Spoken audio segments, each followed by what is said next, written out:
Nous avons constaté depuis un certain moment une occupation anarchique constituée d'épaves, des véhicules, on ne sait à qui ça appartient. Et vous savez, le CICES est un parc d'exposition, une structure événementielle de l'État. Et quand on est dans l'événementiel, retenez que le parking fait partie de l'offre.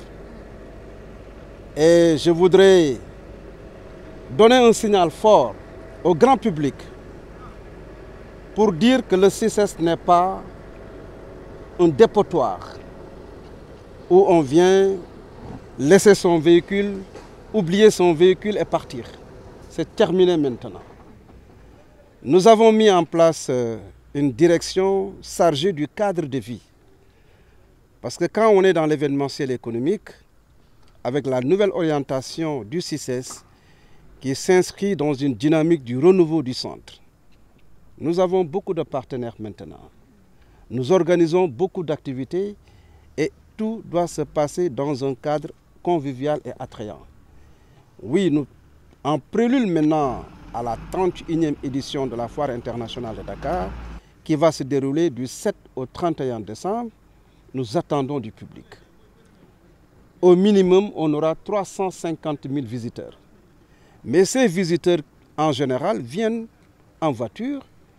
Et pour contribuer à la fluidité de la circulation pendant cette période, on est obligé de procéder à cette opération de désencombrement pour qu'il y ait assez d'espace, assez de parking et voilà, permettre quand même à la circulation d'être fluide. Nous sommes là aujourd'hui dans le cadre de la préparation de la 30e édition de la Foire internationale de Dakar.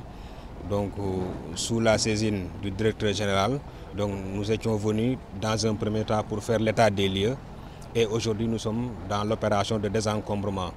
Donc, et nous avons pu constater que le CICES a fait l'objet d'une occupation anarchique, en tout cas de beaucoup de véhicules qu'on est en train de prendre et de les amener au niveau de la fourrière.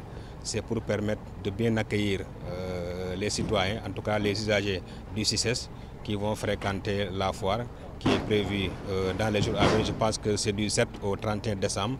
Donc, et nous sommes dans ces préparatifs-là. L'occasion a été saisie pour d'abord mener une opération de désencombrement, donc sous la houlette du directeur général, mais également en compagnie de la gendarmerie et des services du CICES.